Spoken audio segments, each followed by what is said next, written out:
घराखाली सोन्याचा खजिना पुरलेला आहे। एक पूजा करा आणि करोडपती व्हा। या आमिषाला बळी पडून एका कुटुंबाने आपलं स्वतःचं घर पाडलं, पण शेवटी हाती आलं काय? फक्त फसवणूक आणि उद्ध्वस्त घर। नेमकी घटना काय घडली मंडळी, तेच आज आपण या व्हिडिओच्या मार्फत जाणून घेणार आहोत। नमस्कार मंडळी, मी उत्तम ठाकरे आणि तुम्ही पाहतायत आपला विषय। मंडळी, ही धक्कादायक घटना घडली अहिल्यानगर जिल्ह्यामध्ये, जेथे अंधश्रद्धा आणि गुप्तधनाच्या लालसेमुळे एका कुटुंबाचे आर्थिक आणि मानसिक फसवणूक झाली। एका भोंदू बाबाने त्यांना सांगितले की तुमच्या घरामध्ये गुप्तधन आहे आणि ते आपण पूजा करून काढूया। पूजेसाठी काही साहित्य आणायचे, त्यासाठी त्यांच्याकडनं त्या कुटुंबाकडनं त्यांनी चक्क 50,000 रुपये घेतले, ते पण रोख स्वरूपामध्ये। अहिल्यानगरच्या सारजापूर परिसरामध्ये राहणारे एक साधं कुटुंब। घरामध्ये आर्थिक अडचण होती, कामधंदा नव्हता, त्यांना पैशाची गरज होती। हे सर्व बघून त्या भोंदू बाबाने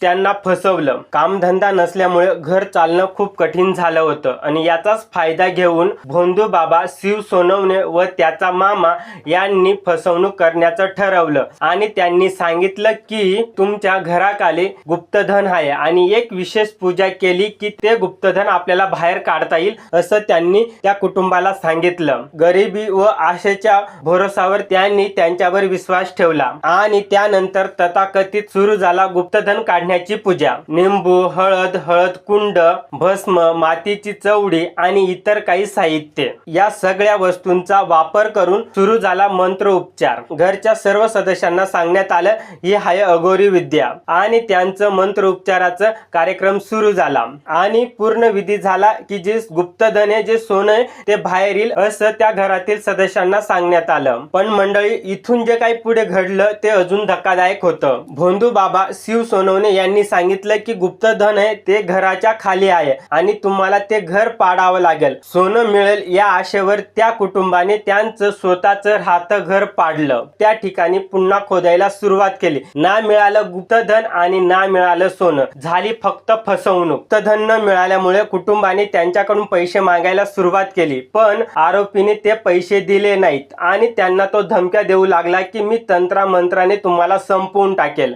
त्यानंतर त्या कुटुंबाने पोलिसांमध्ये तक्रार दिली ना हा सर्व जो प्रकार होता तो उघडकीस आला। पोलिसांनी शिव सोनवणे व त्यांचा मामा यांना फसवणुकीच्या गुन्ह्यामध्ये अटक केलेले, पुढचा तपास सुरू आहे। मंडळी, तुम्हाला ह्या घटनेबद्दल काय वाटतं कमेंट बॉक्स मध्ये व्यक्त व्हा। भेटू पुन्हा आपण नवीन अशाच एखाद्या नवीन व्हिडिओ मध्ये, तोपर्यंत धन्यवाद।